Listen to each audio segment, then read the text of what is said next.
Very good evening. Welcome to the debate. Ram Madhav Bharatiya Janata party జాతీయ ప్రధాన కార్యదర్శి. ఆయన వేళ కొన్ని కామెంట్లు చేశారు ఆంధ్రప్రదేశ్లో జరుగుతున్న వ్యవహారాలపైన, పర్టికులర్గా రాజధాని అంశం పైన, అలాగే శాంతి భద్రతల అంశం కావచ్చు, ప్రతిపక్ష పార్టీలని తుదముట్టించాలనే అధికార పార్టీ యొక్క రాజకీయ విధానం కావచ్చు, వీటన్నిటి మీద చాలా విస్పష్టంగా మాట్లాడారు. ఆ మాట్లాడిన తీరు ప్రతిపక్షాలకు లేకపోతే అధికారంలో ఉన్న వైఎస్ఆర్ కాంగ్రెస్ పార్టీకి ఏమో కానీ బీజేపీలోనే కొంతమంది నాయకులకి షాక్ ఇచ్చేలా అనిపించాయి చూసినప్పుడు. ముందుగా వైఎస్ఆర్ కాంగ్రెస్ పార్టీ వ్యవహారాన్ని తీసుకుంటే ప్రపంచంలో కానీ దేశంలో కానీ ఎక్కడైనా ఉన్నాయా మూడు రాజధానులు? ఈ మూడు రాజధానుల అనే అంశం తీసుకొచ్చింది మూడింతల అవినీతికే గనక ఆలవాలమైతే దాన్ని చూస్తూ సహించబోం. కేంద్రం విధానం ప్రకారం, రాజ్యాంగం చెప్పిన దాని ప్రకారం కేంద్రం రాజధానుల విషయంలో దాని పాత్ర చాలా పరిమితంగా ఉంటుంది కాబట్టి, అది రాష్ట్రాల ఇష్టం కాబట్టి జోక్యం చేసుకోవడం అంత ఈజీ కాదు. కానీ as a party, Bharatiya Janata పార్టీగా మాత్రం చూస్తూ ఊరుకోం. అమరావతిలో రైతులకు అన్యాయం జరగకూడదు, మూడు రాజధానులు అనేది సరైన విధానం కాదు. అయినా మా చేతుల్లో ఉన్న అంశం కూడా మేము వెళ్తామని మీరు అనుకుంటే, గతంలో ఒక రాజధానితో అవినీతి జరిగిందని మాట్లాడిన మీరు ఇప్పుడు దానికి మూడింతల అవినీతిని మూడు రాజధానుల పేరుతో చేస్తామంటే చూస్తూ ఊరుకునేది లేదు అంటూ పరోక్షంగా చురకలేశారు. అంటే ఇందులో మనకు రెండు అర్థాలు ధ్వనిస్తాయి. ఒకటి, అమరావతిలోనే రాజధాని ఉండాలి అని చెప్పినట్టు అనిపిస్తుంది. రెండోది, మూడు రాజధానులకి మీరు పెట్టుకుంటే మేము చేయగలిగింది ఏం లేదు, కానీ అవినీతికి వ్యతిరేకంగా పోరాడతాం అని ఇండైరెక్ట్ పరోక్షమైన పచ్చజెండా ఊపినట్టు ఉంటుంది. ఎందుకంటే రాష్ట్ర పరిధిలోని అంశం కాబట్టి మీరు పెట్టుకుంటే మేము ఆపలేము, కాబట్టి మీరు పెట్టుకుంటే మేము ఆపలేనందుకు ఆ విధంగా పోరాటం చేస్తాం, అవినీతికి వ్యతిరేకంగా పోరాటం చేస్తాం. కానీ అమరావతి రైతులకు మాత్రం అన్యాయం జరగకూడదు. ఇది మాట్లాడిన మాటలు. ఇంకొక చాలా కీలకమైన అంశం ఏంటంటే, ఆంధ్రప్రదేశ్ ప్రభుత్వం చాలా అహంకారపూరితంగా అరాచకపూర్వకంగా వ్యవహరిస్తోంది. ప్రతిపక్షాలు అనేవి లేకుండా చేయాలని చూస్తోంది. ప్రతిపక్షాలకు కూడా అధికార పక్షాన్ని ధిక్కరించి ఎదురొడ్డి నిలబడే సాహసం లేకుండా పోయింది. ఆ సాహసం, ఆ దమ్ము, ధైర్యం బీజేపీకి మాత్రమే ఉన్నాయి. ఇప్పుడు బీజేపీకి ఒక సదవకాశం. సైనికుల్లా పోరాడండి, తిరగబడండి అంటూ ఒక అనుకోకుండా ఇవాళ శ్రీకృష్ణ జన్మాష్టమి, మాధవుడు అంటే కృష్ణుడే కాబట్టి గీతోపదేశం చేశారు ఆయన బీజేపీ క్యాడర్కి. దీని మీద రాము సోము అని ఒక ఇది నడుస్తోంది. సోము వీర్రాజు గారేమో 13 జిల్లాలు 13 క్యాపిటల్ పెట్టుకుంటే ఏంటని గతంలో మాట్లాడిన కామెంట్స్ నిన్ను ఇప్పుడు ఈయన ఎక్కడైనా ఉందా అన్న దాన్ని కలిపి రాము సోము అని. సరే, సోషల్ మీడియా ఎప్పుడు చాలా యాక్టివ్గా ఉంటుంది కాబట్టి అదొకటి నడుస్తోంది. ఎనీవే, సో ఈ వ్యాఖ్యలు దేనికి సంకేతాలు? ఆంధ్రప్రదేశ్ ప్రభుత్వం దీని నుంచి ఏమైనా జాగ్రత్త పడాల్సిన అవసరం ఉందా? అలాగే భారతీయ జనతా పార్టీలో వైఎస్ఆర్ కాంగ్రెస్ పార్టీకి పరోక్షంగానో ప్రత్యక్షంగానో వంతపాడుతున్న కొంతమంది బీజేపీ నాయకులకు ఇది ఇండైరెక్ట్గా ఏమన్నా హెచ్చరిక లాంటి వ్యాఖ్యల ఇవన్నీ కూడా అని చాలా అంశాలు దీంట్లో మనకు కనబడతాయి. మరొక వైపు భవిష్యత్తులో ఇక వైసీపీతో బీజేపీ సంఘర్షణపూర్వక వైఖరిని అనుసరించాల్సిందే అంటూ రామ్ మాధవ్ చాలా స్పష్టంగా తన క్యాడర్కి చెప్పే ప్రయత్నం చేశారు. దీని మీద మనతో డిబేట్లో పాల్గొంటున్నారు తెలుగుదేశం పార్టీ నాయకులు, శాసన మండలి సభ్యులు దీపక్ రెడ్డి గారు, అలాగే సిపిఐ రాష్ట్ర కార్యదర్శి రామకృష్ణ గారు అండ్ భారతీయ జనతా పార్టీ సమన్వయకర్త పురిగేళ్ల రఘురామ్ గారు మనతో ఉన్నారు. ముందుగా రామకృష్ణ గారు నమస్కారం. నమస్కారం వెంకటకృష్ణ గారు. అమరావతి లేదా ఆంధ్రప్రదేశ్కి మూడు రాజధానులు అనే విధానంపై రామ్ మాధవ్ గారు చేసిన వ్యాఖ్యలు మీకు ఎలా అనిపించాయి? ఇనీషియల్గా మీ రియాక్షన్ ఏంటి దాని మీద? ఇనిషియల్ రియాక్షన్ అనే దానికంటే ఈ ప్రజల్లో ఉన్న గందరగోళానికి అధికార వైఎస్ఆర్ కాంగ్రెస్ పార్టీ ఏ రకంగా అయితే తోడ్పడతా ఉందో, ఇవాళ భారతీయ జనతా పార్టీ కేంద్ర ప్రభుత్వం కూడా దానికి వారు కూడా ఎంతో కొంత వారి పాత్ర కూడా ఉంది. కారణం ఏమంటే, ఇవాళ రాజధాని ఆ రోజు అనౌన్స్ చేసినప్పుడు, అమరావతి రాజధాని అని చెప్పినప్పుడు ఆ రోజు చంద్రబాబు నాయుడు గారు అసెంబ్లీలో ముఖ్యమంత్రిగా అనౌన్స్ చేశారు. ఆ రోజు తెలుగుదేశం పార్టీతో పాటు భారతీయ జనతా పార్టీ కూడా కోalition గవర్నమెంట్లో ఉంది ఇక్కడే కాకుండా ఈవెన్ ఢిల్లీలో కూడా ఆ రోజు సెంట్రల్ గవర్నమెంట్లో బీజేపీతో పాటు తెలుగుదేశం మంత్రులు అక్కడ ఎన్డీఏ ప్రభుత్వంలో ఉన్నారు.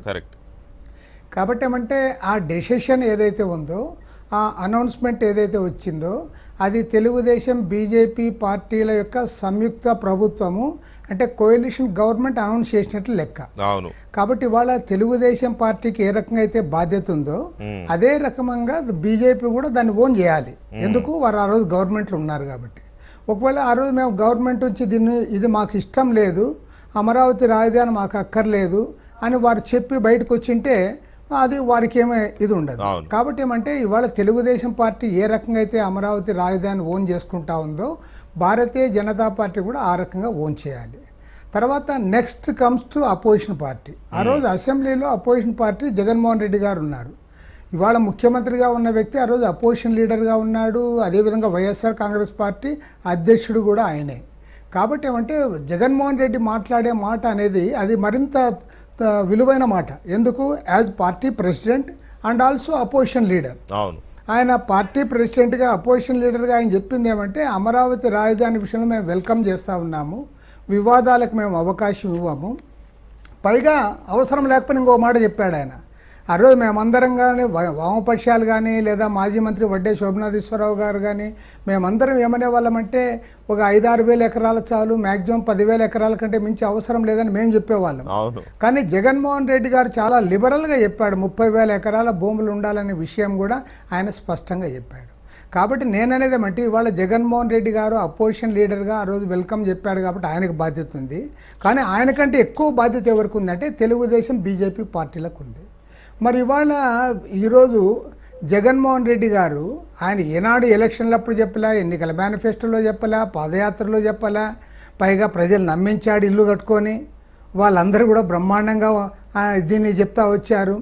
ఇప్పుడు ఆయన మాట మార్చి మొత్తం దీనికి మోసం చేస్తూ ఉంటే బీజేపీ వాళ్ళు ఏమనాలి?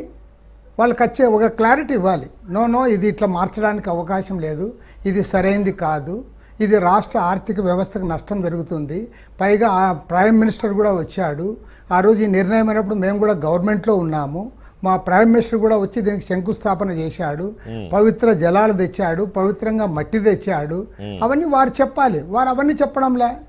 చెప్పకపోగా వాళ్ళు ఎంత కన్ఫ్యూజ్ చేస్తున్నారంటే వాళ్ళ పార్టీ నాయకుడు ఒక ఆయన అంటాడు ఇక్కడ నుంచి ఒక ఇంచు కూడా కదలదు అంటాడు. ఇంకొక నాయకుడు అంటాడు 1 కాదు 3 కాదు 13 రాజధానులు పెట్టుకుంటే ఏమవుతుంది అంటాడు. ఇంకొక నాయకుడు వచ్చి అంటాడు ఇది కేంద్ర ప్రభుత్వానికి సంబంధం లేదు, ఇది రాష్ట్రాలకు సంబంధించిందని ఇంకొక నాయకుడు అంటాడు. కాబట్టి ఏమంటే ఇవాళ వైఎస్ఆర్ కాంగ్రెస్ పార్టీ అధ్యక్ష పదవి పోయింది, 13 రాజధానులు పెడతామన్న ఆయనకి అధ్యక్ష పదవి వచ్చింది. అది కూడా పాయింట్ నోట్. ఓకే, అదే ఆయన బీజేపీనే ఈయన బీజేపీనే కదా. ఇవాళ ఇంచు కూడా కదలదన్న ఆయన 13 రాజధానుల ఆయనకి శాలువ కప్పాడు, మీరు చూసింటారు. కాబట్టి ఏమంటే ఇప్పుడు బీజేపీ నాయకులు ఇట్లా కన్ఫ్యూజ్ చేయకూడదని నేనంట.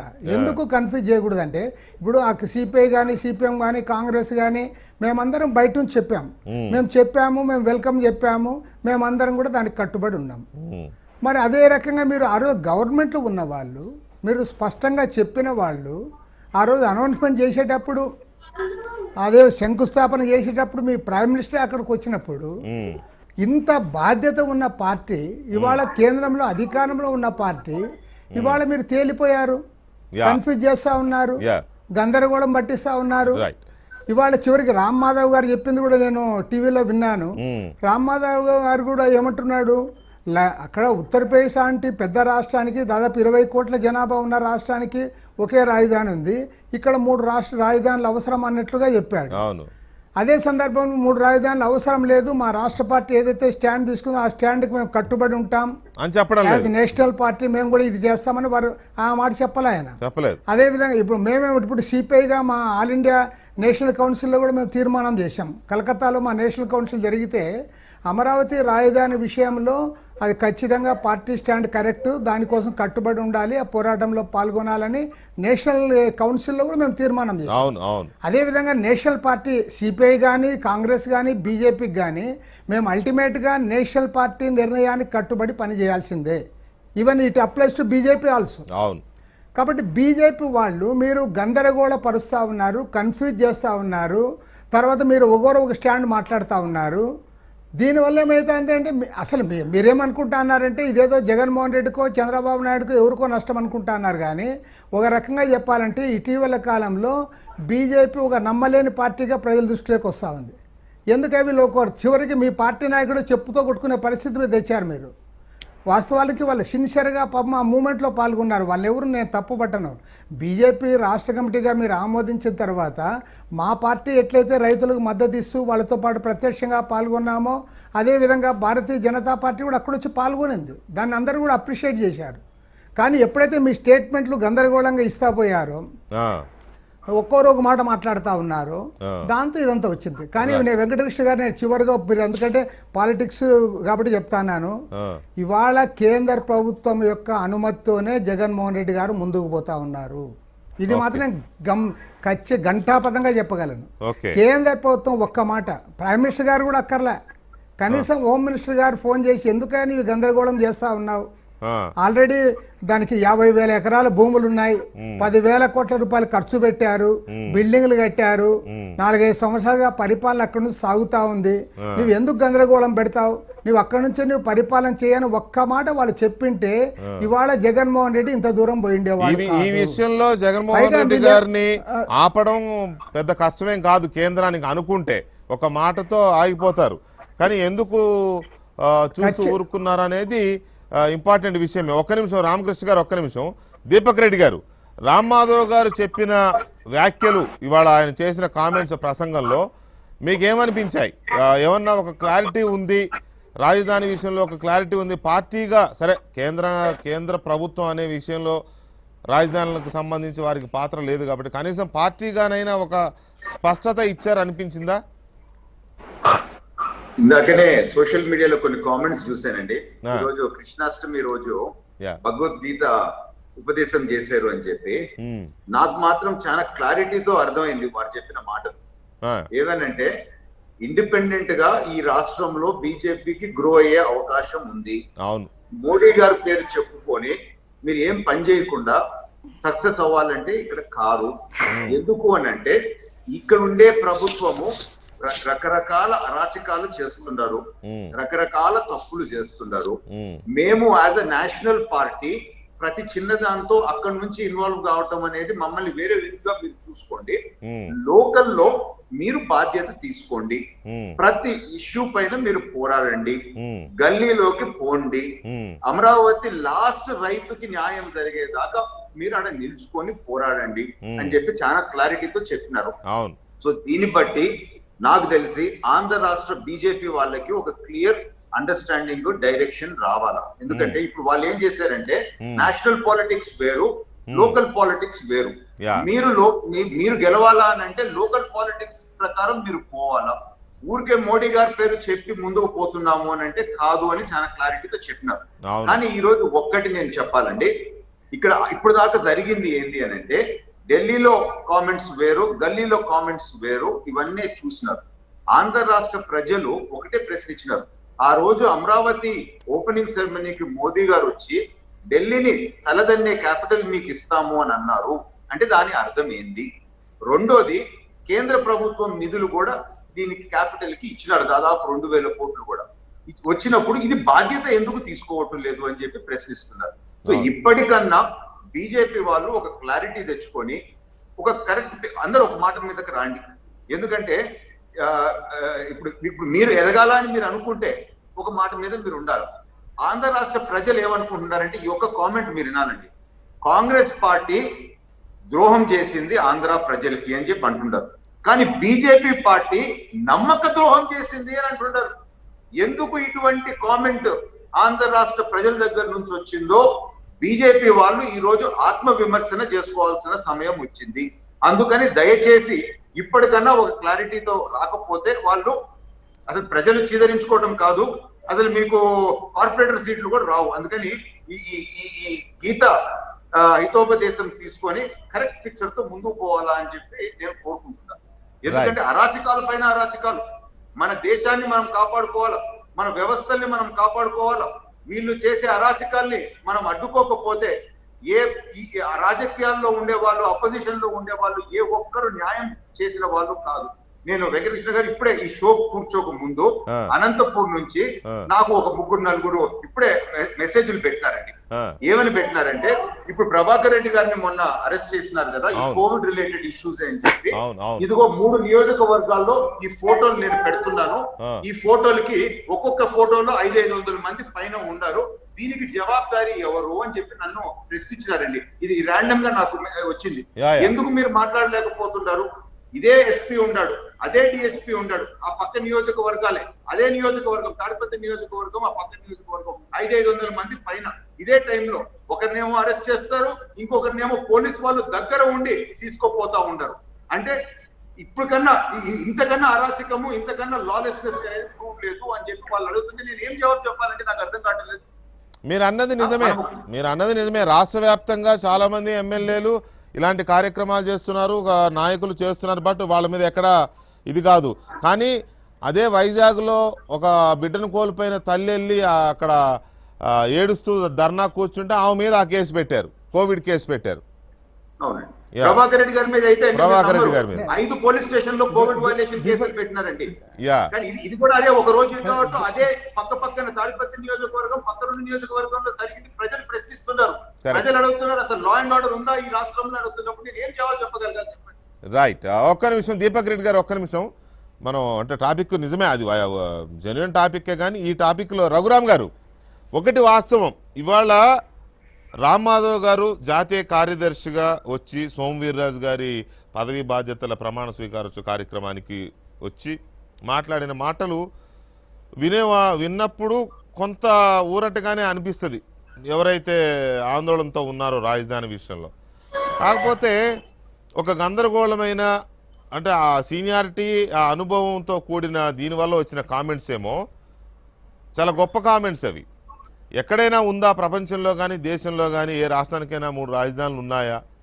ఉత్తరప్రదేశ్ లాంటి రాష్ట్రం, అతిపెద్ద రాష్ట్రానికి ఒక రాజధాని అద్భుతంగా పరిపాలన జరగడం లేదా? మీకు ఎందుకు వచ్చింది ఈ ఆలోచన అన్నంతవరకు బాగుంది. కానీ అది రాష్ట్రాల పరిధిలోది కాబట్టి మేమేం చేయలేకపోవచ్చు, కేంద్రం పరిధి చాలా పరిమితంగా ఉంటుంది. మీరు అవినీతి విషయంలో 3 అవినీతికి చేస్తే మాత్రం మేము ప్రశ్నిస్తాం, మేము పోరాడతాం అంటే ఇండైరెక్ట్గా మిమ్మల్ని మేము ఆపలేం. 3 రాజధానులు అనేది తప్పుడు నిర్ణయం తీసుకుంటున్నా కూడా మిమ్మల్ని మేము ఆపలేం. కానీ ఆ నిర్ణయం వల్ల వచ్చే రిపరికేషన్స్, అవినీతి, అమరావతిలో అవినీతి జరిగిందని మీరు మాట్లాడారు కాబట్టి ఒక అమరావతి బదులు 3 అమరావతులు చేసి 3 రెట్ల అవినీతి చేస్తుంటే మాత్రం మా రఘురామ్ లాంటి వాళ్ళు చూస్తూ ఊరుకోరు, పులిబిడ్డల్లా తిరగబడతారు అనేది పరోక్షంగా రామ్ మాధవ్ గారు చెప్పారు. అంటే ఇక్కడ ఒకటేమో 3 రాజధానులు తప్పు మంచి నిర్ణయం కాదని చెబుతూ దానికి మేము ఆపలేము అనడము ఒక రకమైన అశక్తత కాదా? ఒక రకమైన బాధ్యతారాహిత్యం కాదా?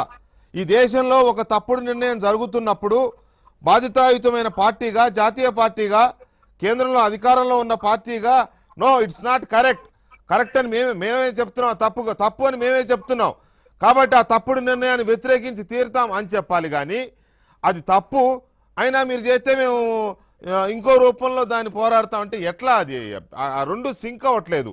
రామ్ మాధవ్ గారు చాలా టాక్టికల్గా మాట్లాడినట్టున్నారు. రాజకీయం అంటే ఐదర్ కన్విన్స్ ఆర్ కన్ఫ్యూజ్, ఆ ప్రిన్సిపల్ ఏదో అప్లై చేసినట్టున్నారు అక్కడ. రఘురామ్జీ చెప్పండి. రఘురామ్జీ మీకు నమస్తే. మీకు దీపక్ రెడ్డి గారికి, అదేవిధంగా రామకృష్ణ గారికి అందరికీ నమస్కారం.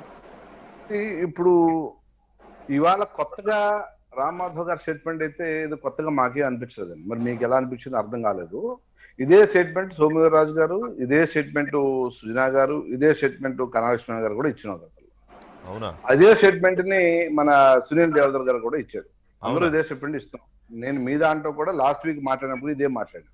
రఘురామ్ అన్నాడంటే ఒప్పుకుంటాను, కానీ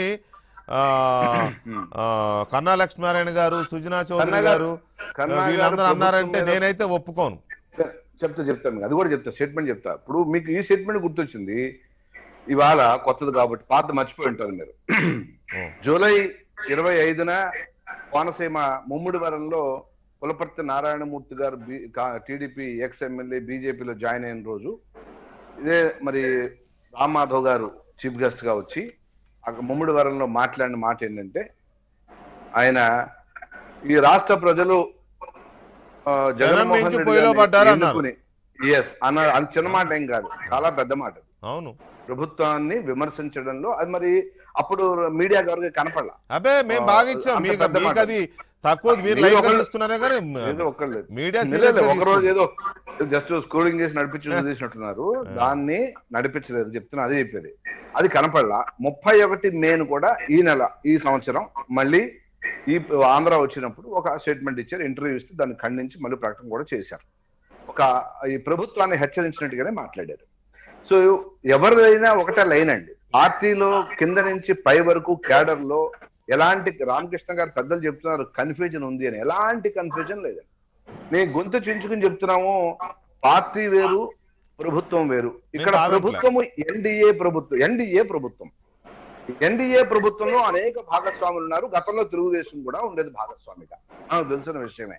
ఒక మోడీ ప్రభుత్వం, ఇప్పుడు జగన్మోహన్ రెడ్డి లాగా ఆయనే ప్రభుత్వము ఆయనే పార్టీ, చంద్రబాబు నాయుడు గారు తెలుగుదేశం ఆయనే ప్రభుత్వము ఆయనే పార్టీ. ఇక్కడ మాకు అలా ఉండదండి.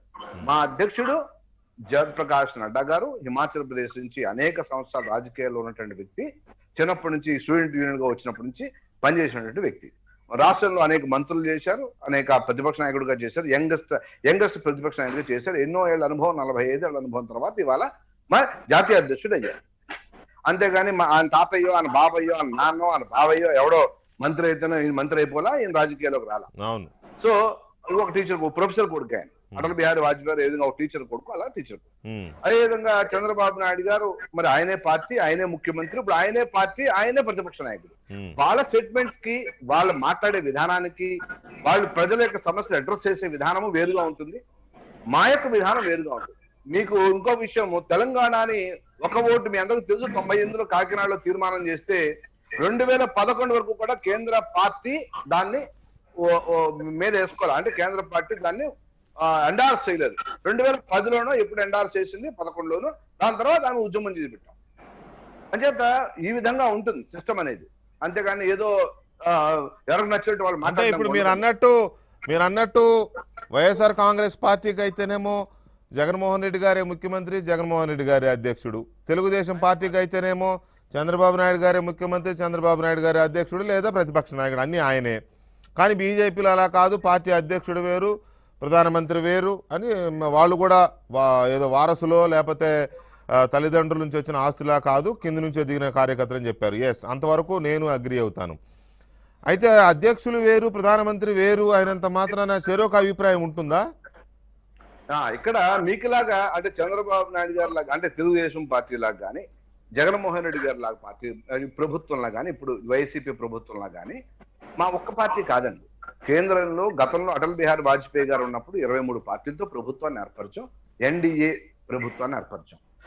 అదే విధంగా గతం 2014లో కూడా తెలుగుదేశంతో సహా ఎన్డీఏ ప్రభుత్వాన్ని ఏర్పరిచాం. 2 మంత్రులు ఇక్కడ పనిచేశారు, 2 మంత్రులు అక్కడ పనిచేశారు. సో ఎన్డీఏ ప్రభుత్వాన్ని గుర్తు ఎందుకు పెట్టుకోరు? ఒక్క నరేంద్ర మోడీ ఒక్కడే ప్రభుత్వం కాదు, బీజేపీ ఒక్క ప్రభుత్వం కాదు. అంటే ఎన్డీఏ ప్రభుత్వం అని ఎందుకు గుర్తుపెట్టుకోరంటే, కాశ్మీర్లో ఆర్టికల్ 356 ఎత్తేసినప్పుడు ఎన్డీఏ ప్రభుత్వం ఎవరు చూడలే, ఇది మా ఘనత అని చెప్పుకున్నారు కదా. సర్జికల్ స్ట్రైక్ చేసినప్పుడు మా ఎన్డీఏ ప్రభుత్వం చేసిన స్ట్రైక్స్ అని చెప్పుకోలే, మా ఘనత అని చెప్పుకున్నారు కదా. ఏది చేసినా మా ఘనత అని చెప్పుకున్నారు, కానీ మా ఎన్డీఏ ప్రభుత్వం, మా 18 పార్టీలు కలిసి చేశాయి సర్జికల్ స్ట్రైక్స్, మా 18 పార్టీలు కలిసి చేశాయి డిమానిటైజేషన్, మా 18 పార్టీలు కలిసి చేశాయి పాకిస్తాన్ మీద యుద్ధం, మా 18 పార్టీలు కలిసి చేశాయి ఇంకొక కార్యక్రమం అని చెప్పుకోలే. ఇది మన మోదీ గారి పరిపాలన చెప్పుకోలేదు, ఎక్కడా చెప్పుకోలేదు. అమరావతి అనేసరికి ఎన్డీఏ అంటున్నారు. క్రికెట్ టీం గెలిచినప్పుడు కెప్టెన్ పొగుడుతారు ఎవరన్నా. ఇప్పుడు ముఖ్యమంత్రి గారు తెలుగుదేశం పార్టీ గెలిస్తే కెప్టెన్ చంద్రబాబు నాయుడు గారు, ఆయన అందరికీ కంగ్రాచులేట్ చేస్తారు అంతా వెళ్ళి. అంతేగాని పార్టీ జనరల్ సెక్రటరీనో పార్టీ మొత్తం చేయరు, మొత్తం కానీ ఇంకొకరు కానీ వచ్చి అందరూ 100% I agree with you Raghuram భయ్యా, Raghuram I 100% I agree with you. ఇది ఎన్డీఏ ప్రభుత్వమే కెప్టెన్ కే వెళ్తుంది క్రెడిట్, గెలిచిన తర్వాత కప్పు కూడా కెప్టెనే తీసుకుంటాడు. I agree with you. నేననేది కూడా అదే, అమరావతిలో శంకుస్థాపన చేసింది కూడా ఎన్డీఏ ప్రభుత్వమే. అమరావతిలో ప్రధానమంత్రి ఎన్డీఏ ప్రధానే. No dispute. నో డిస్ప్యూట్ అయినప్పుడు ఇప్పుడు ఎందుకు dispute? What is this disturbance? వినండి. ఇప్పుడు రైతు ఇంకోటి కూడా చెప్పారు ఆయన. గత ప్రభుత్వము అమరావతి రాజధానిగా మనల్ని అడిగే నిర్ణయించలా. తర్వాత గత ప్రభుత్వానికి 10 సంవత్సరాలు హైదరాబాద్, నేను గత వారంలో మిమ్మల్ని అడిగింది కూడా ఇదే, మన డిస్కషన్ కూడా నేను చెప్పింది ఇదే, మళ్ళీ ఇవాళ ఆయన రిపీట్ చేశారు. 10 సంవత్సరాలు రాజధానిగా హైదరాబాద్ ఉండమంటే ఎందుకు పరిగెత్తుకొచ్చారు అని కూడా అడిగారు, ప్రశ్నించారు. అది కూడా మనం మాట్లాడుకోవాలి. సరే, రైతుల విషయంలో అది కూడా చెప్పారు, చాలా నొక్కి వక్కా నుంచి మరీ చెప్పారు. మీరు రాష్ట్రంలో ఉన్న సమస్యల మీద పోరాటం చేస్తున్నాం, ఆల్రెడీ కన్నా గారు నేతృత్వంలో చేస్తాం. ఇప్పుడు సోము గారు సరిగ్గా చేయలేదనే కదండి పక్కన పెట్టింది. అందరు నాయకులు చెప్పారు, మేము చెప్తూనే దీపక్ రెడ్డి గారు రైతుల విషయంలో రఘు ఒక్క నిమిషం, దీపక్ రెడ్డి గారు మిమ్మల్ని అడుగుతున్నారు. ఇందాకటి నుంచి మన సోదరుడు రఘు గారు మాట్లాడుతూ ఉన్నాడు. మీరు చూస్తే మెజారిటీ ఆ కంటెంట్ ఏం మాట్లాడినారు అని అంటే చంద్రబాబు గారి గురించే మాట్లాడుతున్నారు. అంతే అవును, మీరు చూస్తున్నారు కదండి వారు మాట్లాడేదంతా. అవును. కానీ చంద్రబాబు నాయుడు గారు ముఖ్యమంత్రిగా దిగిపోయి 15 నెలలు అయిందండి. ఫస్ట్ థింగ్ వాళ్ళు బీజేపీ వాళ్ళు ఇది గ్రహించాల. ఇప్పుడు ఈ రోజు గీతోపదేశంలో ఏం చెప్పినారు? మనము చారిటీలో లేము, మనం అధికారంకి రావాలా అన్నారు. అధికారంకి రావాలంటే చంద్రబాబు గారి మీద ఇట్నే కంప్లైంట్ చేసుకుంటా ఉంటే మీరు అధికారంకి వస్తారా? రూలింగ్ పార్టీ మీద మాట్లాడితే వస్తారా అనేది నేను సూటిగా ప్రశ్నిస్తున్నాను. ఇకనైనా మీ వైఖరి మార్చుకోవాలా అని చెప్పి నేను రిక్వెస్ట్ చేస్తా ఉన్నాను. నేను చెప్పేది అదే సార్. ఇప్పుడు కన్నా గారి విషయం నేను ఎందుకు మాట్లాడుతున్నాను, మీరు ఖండిస్తున్నారు. మీరు డే 1 నుంచి అనేక రాష్ట్ర ప్రభుత్వం చేసిన ప్రతి తప్పుని ఎండగట్టి చేశాము. ఆయనకి ఇప్పుడు ఒక బాధ్యత అయిన తర్వాత ఇంకొక బాధ్యతలోకి వెళ్తాం, అది ప్రాసెస్, కంటిన్యూస్ ప్రాసెస్ అది. అంతేగాని ఆయన ఏదో తప్పించేశారు, ఆయన ఎవరో వీరరాజు గారిని పెట్టేశారు, ఇలాంటిది ఏమి ఉండదండి. పార్టీలో ఒక కంటిన్యూస్ ప్రాసెస్ లో భాగమే అది. ఆయన ఉన్నప్పుడు ధర్నాలు చేసాం, ఆయన ఉన్నప్పుడు ఎవరింట్లో వాళ్ళు కూర్చొని చేయమంటే చేసాం, రోడ్డు మీద చేయమంటే చేసాం, ఎక్కడా కూడా తగ్గలా. ఇప్పుడు తగ్గలేదు అనే మాట వద్దు, తగ్గలేదని రఘురామ్ ఇక్కడ బీజేపీ ఒక్క నిమిషం సార్ ప్లీజ్ ఒక్క నిమిషం.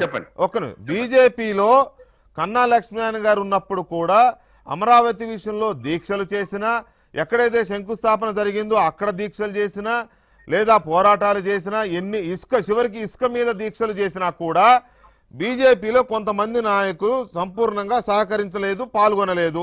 This is fact, no doubt, this is fact. ఒకటి రెండో విషయము తెలంగాణ ఏర్పాటప్పుడు, ఆంధ్రప్రదేశ్ రాష్ట్ర విభజనప్పుడు అన్ని పార్టీలు క్రిస్టల్ క్లియర్ గా చెప్పినాయి. సిపిఐ ఉదాహరణకు రామకృష్ణ గారి పార్టీ ఆ రోజున అది ఉమ్మడి జాతీయ పార్టీ అయి ఉండి ఉభయ రాష్ట్రాల్లో ఉన్న పార్టీ అయి ఉన్నా కూడా చాలా క్లియర్గా తీర్మానం చేసేసి చెప్పేసినారు రాష్ట్రాన్ని విభజించాల్సిందే అని, మేము తెలంగాణకు అనుకూలము అని. ఒక్క సిపిఎం ఒకటే గోడ మీద పిల్లివాటంగా మేము దేనికి అనుకూలం కాదని సిపిఎం ఒకటి గోడ మీద పిల్లిలాగా వ్యవహరించింది తప్ప అన్ని పార్టీలు చెప్పేసిన విధానం ఏంటో జగన్మోహన్ రెడ్డి గారు కూడా స్పష్టంగా చెప్పకుండా మీరు చేయగలిగితే మేము ఆపుతామా, ఆర్టికల్ రాజ్యాంగం ప్రకారం మీకు తోచింది చేసుకోండి అన్నారు. ఆయన కూడా స్పష్టంగా చెప్పలే చెయ్యండి అని వద్దని. మిగతా అందరూ క్లియర్గా లెటర్లు ఇచ్చేసారు. ఒక్క నిమిషం సార్, లెటర్లు ఇచ్చేశారు.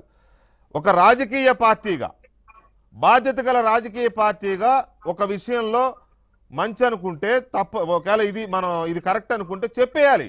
3 రాజధానులు కరెక్ట్ అని మీకు అనిపించింది అనుకోండి, ఎస్ గో హెడ్, మేము సమర్థిస్తున్నాం అని చెప్పాలి. లేదు 3 రాజధానులు తప్పు, ఉత్తరప్రదేశ్ కూడా ఒకటే ఉన్నది, లేదా ఇంకో దానికి కూడా ఒకటే ఉంది, ఇది ఎక్కడా లేదు, ఇది ఒక మంచి ఆలోచన కాదని మీకు అనిపించినప్పుడు మీరు చెప్పేయాలి ఆ విషయం. దీనికి మేము వ్యతిరేకం, దీన్ని మేము సమర్థించాం అని చెప్పాలా. చెప్పకుండా ఇది అంటే ఈ తొండాట ఏంటి అనేదే ప్రశ్న అందరూ వేస్తున్నది. చాలా క్లియర్ గా, క్రిస్టల్ క్లియర్ గా చెప్పడం జరిగింది పార్టీ యొక్క విధానం. మా ఆంధ్రప్రదేశ్ శాఖ యొక్క పార్టీ విధానం చాలా క్లిస్టర్ క్లియర్ గా చెప్పడం జరిగింది. కేంద్ర పార్టీ కూడా దీన్ని తీసుకెళ్తాం ఖచ్చితంగా. నెక్స్ట్ ఎప్పుడైతే మీటింగ్ జరుగుతుందో అప్పుడు మాట్లాడతారు పెద్దలంతా కూడా, ఎవరైతే నేషనల్ ఎగ్జిక్యూటివ్ కమిటీలో ఉంటారో వాళ్ళు మాట్లాడతారు. సో దీన్ని అంటే అంటే ఎవరు ఒక పార్టీ, ప్రతిపక్షంలో ఉన్న ఒక పార్టీ మమ్మల్ని వాళ్ళ లైన్ లోకి రండి, మేము చెప్పేది మీరు చెప్పాలంటే కుదరదండి. మాకు పార్టీ ఒక విధానం ఉంటుంది. మీరు ఆ పార్టీ గురించి ఎందుకు ఆలోచిస్తున్నారు మిత్రమా? నాకు అర్థం కావట్లేదు. మీరు ప్రతిపక్షంలో ఉన్న ఒక పార్టీ, అసలు ప్రతిపక్షం గురించి ఎందుకు ఆలోచిస్తున్నారు? ప్రజల గురించి ఆలోచించండి. ప్రజల గురించి ఆలోచించండి, లేదా మీ గురించి మీరు ఆలోచించుకోండి. మీరు ఒకటే చాలా గట్టిగా చెప్పడం జరిగింది, గతంలో చెప్పాం, ఇవాళ కూడా చెప్పారు. ఏమంటే రైతుల సమస్య మీద చివరి వరకు పోరాడండి అని చెప్పడం జరిగింది. గతంలో చెప్పాం, ఇవాళ చెప్పాం మేము. ఇందాక రామకృష్ణ గారు ఇందాక ఒక మాట చాలా క్లియర్ గా చెప్పారు. రామకృష్ణ గారు ఇందాక చాలా క్లియర్ గా చెప్పారు, కేంద్రం అనుమతితోనే జగన్మోహన్ రెడ్డి 3 రాజధానుల విషయంలో ముందుకెళ్తున్నాడు అని ఆయన చాలా స్పష్టంగా తన అనుమానాన్ని స్టేట్మెంట్ రూపంలో ఇచ్చారు. ఇందాక ఆగండి, చాలా స్పష్టంగా ఇచ్చారు. మీరేమో కేంద్రానికి చాలా పరిమితమైన పాత్ర ఉంటుంది, పార్టీగా మేము ఇలా ఉంటామని చెప్పి 2 రకాల ధోరణి వ్యక్తం చేస్తున్నారు. ఇది ఎంతవరకు యాక్సెప్టబుల్, ఎంతవరకు ప్రజామోదమైన రాజకీయ నిర్ణయం? మళ్ళీ ఏదో ఒక కన్ఫ్యూజన్. ఒక బాధ్యతాయుతమైన పార్టీ స్వయంగా సార్ రామ్మాధవ్ గారు చిన్న వ్యక్తి ఏం కాదు, బీజేపీకి జాతీయ ప్రధాన కార్యదర్శి, పైగా ఆర్ఎస్ఎస్లో ఆయన రోల్ చాలా పెద్దది. అస్సాం లాంటి రాష్ట్రాల్లో ప్రభుత్వాన్ని తీసుకొచ్చిన వాడు, జమ్మూ కాశ్మీర్ని అవపోసన పట్టినవాడు, అక్కడ మొత్తాన్ని బీజేపీ ప్రభుత్వాన్ని ఏర్పాటు చేయగలిగే స్థాయిలో రామ్మాధవ్ వ్యూహరచన చేసిన వ్యక్తి ఆయన. అలాంటి వ్యక్తి వెంట నోటి వెంట ఇవాళ ఒక మాట వచ్చింది, 3 రాజధానులు అనేది ఒక తప్పుడు నిర్ణయము, ఎక్కడా లేని నిర్ణయం అని వచ్చినప్పుడు, ఇక అది తప్పుడు నిర్ణయం అయినప్పుడు ప్రజల తరపున ఇది తప్పు, దీని అమలుకు మేము వ్యతిరేకం అని చెప్పాలి కదా. పార్టీగా ప్రభుత్వంగా పక్కన పెట్టండి, అది ఎందుకు రావట్లేదు అనేది నా ప్రశ్న. అదే ఇప్పుడు వెంకటకృష్ణ గారు, ఇప్పుడు మన రఘురాం మాట్లాడేటప్పుడు వెంకటకృష్ణ గారు చెప్పండి. అదే ఇప్పుడు మన రఘురాం మాట్లాడేటప్పుడు కూడా చూస్తే క్లారిటీ రావడంలే. రఘురామ్ ఏమంటాడంటే, మీరు వాళ్ళు చెప్పింది మేము చెప్పాలన్నా, మా పార్టీ లైన్ మాకు ఉంటుంది అనేది ఆయన చెప్తా అన్నాడు. నేను ఏమంటే, మనం ఏ పార్టీకి ఆ పార్టీ వాళ్ళ లైన్ పెట్టుకుంటారు, దాంట్లో ఏం తప్పేం లేదు. నేను ఒక నేషనల్ పార్టీ కానీ అది ఒక రీజనల్ పార్టీ కానీ వారి లైన్ వాళ్ళు స్పష్టంగా చెప్పాలని మనం అడుగుతున్నాం. ఇప్పుడు నేను బీజేపీ వాళ్ళని అడిగేది ఏమంటే, మీకు రాష్ట్ర శాఖ ఇది, తర్వాత నేషనల్ లెవెల్లో మీకు పార్టీ ఉంటుంది, దానికి జేపీ నడ్డా గారు అధ్యక్షుడిగా ఉన్నారని ఆయన గురించి కూడా మీరు బాగా చెప్పారు. నేను మీ నేషనల్ పార్టీ ఏం చెప్తుంది, ఓకే, సెంట్రల్ గవర్నమెంట్ ఏం చెప్తుందో తర్వాత పోదాం. First of all me state party ఒక నిర్ణయం అంటుంది, ఏమని అమరావతి రాజధానిగా ఉండాలని. అదేవిధంగా మీ నేషనల్ పార్టీ కూడా అదే అనేటట్లుంటే మీరు ఒక క్లారిటీతో అమరావతి రాజధానిగా ఉండాలి, దీన్ని 3 రాజధానుల పేరుతో మోసం చేయడం సరైనది కాదు అని మీరు ఒక క్లారిటీ ఇవ్వాలి. అట్లా కాకుండా రామ్మాధవ్ ఏమంటాడు, రేపు 3 రాజధానులు అని చెప్పి అక్కడ కూడా అవినీతి జరిగితే దాన్ని కూడా మేము వ్యతిరేకిస్తాము అంటాడు. అవినీతి సమస్య సెకండరీ, అవును, అవినీతి కోసం మార్చడం అనేది కాదు కదా. ఇప్పుడు వైఎస్ఆర్ కాంగ్రెస్లో అదే ప్రచారం, అమరావతిలో ఇన్సైడర్ ట్రేడింగ్ జరిగిందన్నారు. ఒకవేళ అట్లా ట్రేడింగ్ జరిగింటే దానిపైన యాక్షన్ తీసుకోండి, తప్పేముంది. ఎవరైనా దానికి చట్టానికి అతీతంగా తప్పు చేసి ఉంటే వాళ్ళు రాజకీయ నాయకుడు కానీ, ఒక ఆఫీసర్ కానీ, ఒక ఊళ్ళో ఒక రియల్ ఎస్టేట్ వ్యాపారస్తుడు కానీ ఎవరైనా అట్లా తప్పు చేసినా వాళ్ళపైన యాక్షన్ తీసుకోవాలి. ఉదాహరణకి ఇప్పుడు గవర్నమెంట్ ఇండ్లు కడుతుంది, ఇండ్లు కట్టేటప్పుడు కాంట్రాక్టర్ ఏదైనా ఒకటి అవినీతి చేస్తాడు, ఆ కాంట్రాక్టర్ మీద చర్య తీసుకోవాలి. కానీ ఆ ఇళ్లలో చేరిన లబ్ధిదారులందరూ కూడా మేము మిమ్మల్ని బయటకు తోసేస్తాము, మీరు ఇల్లు ఖాళీ చేయండి అని అంటామా? ఇది అంతే. కాబట్టి ఏమంటే మీరు ఒకదాన్ని, ఇప్పుడు ఒక క్లారిటీ లేనందువల్లనే రామ్మాధవ్ కూడా అట్లా మాట్లాడుతూ ఉన్నాడు. 3 రాజధానులు అంటావు, అవి ఎక్కడా లేవు. 3 రాజధానులు వస్తే 3 చోట్ల అవినీతి జరుగుతుంది, 3 చోట్ల అవినీతి జరిగితే 3 చోట్ల వ్యతిరేకిస్తాము. అసలు అవినీతిని వ్యతిరేకించేది సెకండరీ పాయింట్. మీరు ఎట్లా వ్యతిరేకిస్తున్నారో మాకు తెలుసు. మీరు నేను బాగా, ఎందుకంటే వెంకటకృష్ణ గారు మీరు డిబేట్లన్నీ కూడా ఫాలో అవుతారు కాబట్టి చెప్తాన్నా. జీవీఎల్ నరసింహారావు గారు ఓపెన్గా విమర్శించాడు సుజనా చౌదరిని, సీఎం రమేష్ని. ఎప్పుడైతే వాళ్ళ పార్టీలో చేరారు వాళ్ళు పవిత్రులు అయిపోయారు, పక్కనే కూర్చోబెట్టుకుంటా అన్నాడు. అంతకుముందు ఏమో బ్యాంకులు డబ్బు ఎగ్గొట్టారు, వీళ్ళు అట్లా వాళ్ళు ఇట్లా అవ్వాలని చెప్పి ఓపెన్గా, అసలు మేమే అన్నాడనిలే అంత పెద్ద మాటలు, అన్ని పెద్ద పెద్ద మాటలు అన్నాడు జీవీఎల్ నరసింహారావు. మరి ఇప్పుడు రాజ్యసభలో బీజేపీ ఆఫీసులో అందరు కలిసి కూర్చుంటా అన్నారు వాళ్ళు. కాబట్టి మీరు అవినీతిని వ్యతిరేకిస్తావారంటే ఎవరు నమ్మడంలే. మీతో ఉంటే వాళ్ళు గంగాపుత్రులు, ఆ గంగా నది జలంతో వాళ్ళనంతా మీరు శుద్ధి చేస్తారు. శుద్ధం చేసి మీతో లేకుండా ఉంటే బ్లాక్మెయిల్ చేస్తారు, మీరు అవినీతి పరులని. కాబట్టి ఇప్పుడు అవినీతి సమస్య కాదు, అమరావతి రాజధాని విషయంలో మీరు మోసం చేస్తూ ఉన్నారు. మీకు బాధ్యత ఉంది, మీరు ఆ రోజు గవర్నమెంట్లో ఉన్నారు. పైగా మీ ప్రైమ్ మినిస్టర్ వచ్చాడు అక్కడ. అవును, మీ ప్రైమ్ మినిస్టర్ రావడమే కాకుండా కేంద్రం సహకరిస్తుందని చెప్పాడు, డబ్బులు ఇచ్చాడు. ప్రపంచంలో అసలు ఢిల్లీ కంటే మంచి రాజధాని కడతామని చెప్పాడు. అమరావతి రాజధానిగా కొనసాగాలి అనే మాట మీరు ఎందుకు చెప్పడంలే? మీరు ఆ మాట చెప్పకుండా మీరు వైఎస్ఆర్ కాంగ్రెస్ ఏమో కుట్రపూరితంగా జగన్మోహన్ రెడ్డి ఆయన మోసం చేస్తా అన్నాడు. ఆయన ఇంకా పక్కా చీటర్ నా దృష్టిలో. ఈ విషయంలో అమరావతి రాజధాని విషయంలో జగన్మోహన్ రెడ్డి పెద్ద దగ్గర చెప్తా అన్నాడు, నా ఫోటో అందరి ఇళ్లలో ఉండాలని. అందరి ఇళ్లలో కాకపోయినా చాలామంది పెట్టుకుంటారు పాపం, ఎందుకంటే ఆయనకు ఉన్నారు కదా, ఆయన కూడా అభిమానులు ఉన్నారు. కానీ వైఎస్ జగన్మోహన్ రెడ్డి దాని కింద బ్రాకెట్లో చీటర్ అని రాయాలి. కారణం ఏమంటే నువ్వు చీట్ చేస్తా అన్నావు. ఇవాళ ఈ మాట చెప్పలే. రాయలసీమ నుంచి మీరు ఉత్తరాంధ్ర నుంచి, ఉత్తరాంధ్ర అంటే ఆల్మోస్ట్ అమలాపురం అంటే ఉత్తరాంధ్ర కిందకే వస్తుంది కాబట్టి హర్ష కుమార్ ఆయన కూడా సేమ్ మీరు అన్న పదమే వాడాడు, సేమ్ అదే వర్డ్. ఖచ్చితంగా నేను అనేది ఏమంటే నీ ఫోన్లే అది నేను అడుగుతున్నా, జగన్మోహన్ రెడ్డి అధికారంలోకి వచ్చిన తర్వాత అయినా నీ ఫెయిర్గా అయ్యా పలానా కారణాల వల్ల అమరావతి రాజధాని వద్దు, ఇది ఇక్కడ నుంచి మారుద్దాము, మీ అభిప్రాయాలు చెప్పండి, మా పార్టీగా మేము ఇట్లా అభిప్రాయపడుతున్నాం, లేదా నేను ముఖ్యమంత్రికి ఇట్లా అభిప్రాయపడుతున్నాను, ఎక్కడన్నా ఫెయిర్ డిస్కషన్ చేశావా? పక్కా మోసం. నువ్వేమంటావు, శ్మశానం అనేవి కొన్నాళ్ళు ప్రచారం చేయిస్తావు ఒక ఆయనతో, ఇంకొక ఆయనతోనేమో ఎడారిని ప్రచారం చేయిస్తావు, ఇంకొక ఆయనతో ఆడ అంతా మునిగిపోతుందని ఎడారి అంటావు నీవే, అది మునిగిపోతుందని ఆయన అంటాడు. ఎడారిని ఎక్కడైనా మునిగిపోతుందా? అసలు కొద్దిగా బుర్ర ఉన్నవాడు కూడా చెప్పగలడు. ఎడారి అని చెప్పింది ప్రచారం వాళ్ళే, శ్మశానం అన్నది వాళ్ళే, మునిగిపోతుంది అన్నది వాళ్ళే. రైట్. రామకృష్ణ గారు ఒక్క నిమిషము.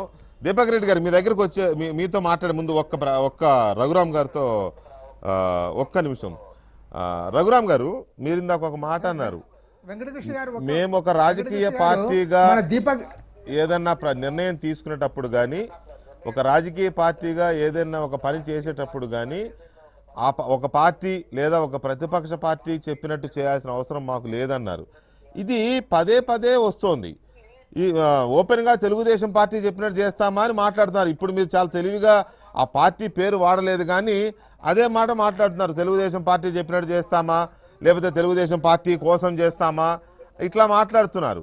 అసలు తెలుగుదేశం పార్టీ అంటే ఏం చేసినా తెలుగుదేశం పార్టీ అకౌంట్లోకి వెళ్ళిపోద్దనే భయపడుతున్నారా, లేకపోతే ఏ పని చేసినా తెలుగుదేశం పార్టీకి లాభం జరిగిపోతుందని భయపడుతున్నారా? తెలుగుదేశం పార్టీ అంటే అంత భయం ఎందుకు? ప్రజల తరపున కదా చేయాలి, ప్రజల కోసం చేయండి, ప్రజల తరపున చేయండి, మీకోసం మీరు చేయండి. అన్న రామకృష్ణ గారు ఇందాక మాట్లాడుతుంటే మా ఎజెండా మేము నేషనల్ కౌన్సిల్లో పెట్టాము ఏమంటుంటే చెప్తున్నా, మీ ఎవరో ప్రతిపక్ష పార్టీ చెప్తే నేషనల్ కౌన్సిల్లో మేము మాట్లాడుకున్నాం, మీరు మాట్లాడుకున్నా అన్నట్టుగా స్పర్ధన వచ్చింది కాబట్టి మాట్లాడా.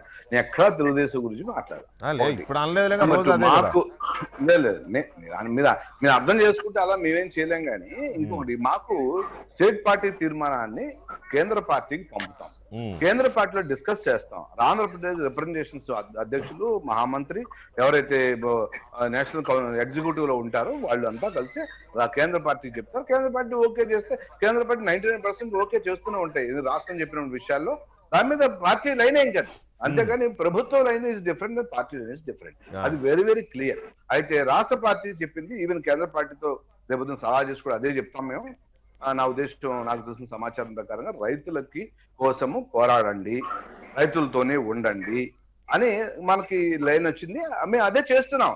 అంతేగాని మీరు ఇంకే మరి దాని ఏదో ఎక్కడో ఒక్క నిమిషం. దీపక్ రెడ్డి గారు ఇవాళ రామాదా గారు కూడా అదే చెప్పారు. వీళ్ళకి ఏమని అంటే రైతుల విషయంలో మాత్రం వెనక్కి తగ్గలేదు, చివరి రైతు వరకు న్యాయం జరిగేదాకా బీజేపీ వెన్నంటి ఉంటుందని. అసలు రైతులకు న్యాయం జరగడం అనే దానికి ఏమైనా అర్థం ఉందా? పాయింట్. రైతులు కోరుతున్నది ఏంటి? రాజధాని కోసం మేము ఇచ్చాము, ఇవాళ రాజధాని ఇక్కడిని తీసుకెళ్ళిపోతాం అంటున్నారు. మాకు అంగీకారం కాదు, రాజధాని ఇక్కడే ఉండాలంటున్నారు తప్ప మాకు డబల్ రేట్లు ఇవ్వండి, మాకు త్రిబుల్ రేట్లు ఇవ్వండి, మా ప్లాట్లకు త్రిబుల్ రేట్ ఇచ్చి మాకు డబ్బులు ఇవ్వండి, ఇట్లా అడుగుతున్నారు. ఎక్కడైనా ఉందా? పోనీ న్యాయం అంటే ఇది చేస్తే ఊరుకుంటామని ఎక్కడైనా అంటున్నారా? లేదు కదా. వీళ్ళు రైతుకు న్యాయం, రైతులకు న్యాయం, వీళ్ళు అదే అంటున్నారు, వైసీపీ అదే అంటోంది, ఇంకొంతమంది మాట్లాడుతున్నారు. వాట్ ఈజ్ న్యాయం? రైతులు మాత్రము చాలా క్లారిటీతో ఉండారండి. ఇక్కడ క్లారిటీతో లేనిది ఎవరు అని అంటే ఫస్ట్ బీజేపీ అండ్ సెకండ్ డ్రామాలాడే వైసీపీ. నేను ఒక్క పాయింట్ చెప్తానండి బీజేపీ గురించి. చంద్రబాబు నాయుడు గారు లాస్ట్ టైం సీఎం గా స్వేరింగ్ ఇన్ సెరమనీ చేయక ముందు ఆ 5 మండలాలు ఇక్కడ కలపకపోతే నేను ముఖ్యమంత్రిగా స్వేరింగ్ ఇన్ కూడా చేయను, అప్పుడు బీజేపీ స్టెప్ ఇన్ అయ్యి ఇష్యూ వచ్చినప్పుడు క్లియర్ చేశారు. సో సంబంధం లేదు, స్టేట్ పాలిటిక్స్ అనేది కరెక్ట్ కాదు. ఇంకొక సెకండ్ అండి, నేను కంప్లీట్ చేస్తాను. ఇప్పుడు కామ్రేడ్ రామకృష్ణ గారు, నేను ఆంధ్ర రాష్ట్రంలో ఎవరిని మీరు పట్టుకున్నా గానీ బీజేపీ గల్లీలో ఒకటి ఢిల్లీలో ఒకటి మాట్లాడుతుందనే మాట ప్రతి ఒక్కరి నోట్లో నుంచి వస్తుంది. సో ఇప్పుడు బాధ్యత ఎవరిపైన ఉంది? బీజేపీ పైన ఉంది. ఒక క్లియర్ స్టాండ్ తీసుకోవటము, ఒక క్లారిటీతో ముందుకు పోవటము, బీజేపీ స్టాండ్ ఇది అని చెప్పి ప్రతి ఇష్యూ మీద చెప్పాల్సిన బాధ్యత ముందు బీజేపీ వాళ్ళ పైన ఉంది. First point. Second point, Telugu Desam party దిగిపోయి 15 నెలలు అయింది. ఇంకటి నుంచైనా తెలుగుదేశం పార్టీ గురించి మీరు కామెంట్స్ చేయడం మానేసి రూలింగ్ పార్టీ చేసే తప్పుల గురించి మాట్లాడాలా. ఇంకొక పాయింట్, గత 15 రోజుల నుంచి ఇంత ఆందోళన విజయవాడలో సీనియర్ నాయకులు అని చెప్పి నేను సూటిగా ప్రశ్నిస్తున్నాను. ఈ రోజు ఇందరు సీనియర్ నాయకులు విజయవాడకు పోయి ఆ స్వేరింగ్ ఇన్ సెరమనీలో ఉంటే కనీసం ఒకరో ఇద్దరు పోయి సంఘీభావం తెలిపినారా? ఎందుకు అక్కడ ఒకటి మాట్లాడేది, ఇక్కడ ఒకటి చేసేది? ఇది ఎంతవరకు కరెక్ట్ అని చెప్పి నేను సూటిగా ప్రశ్నిస్తున్నాను.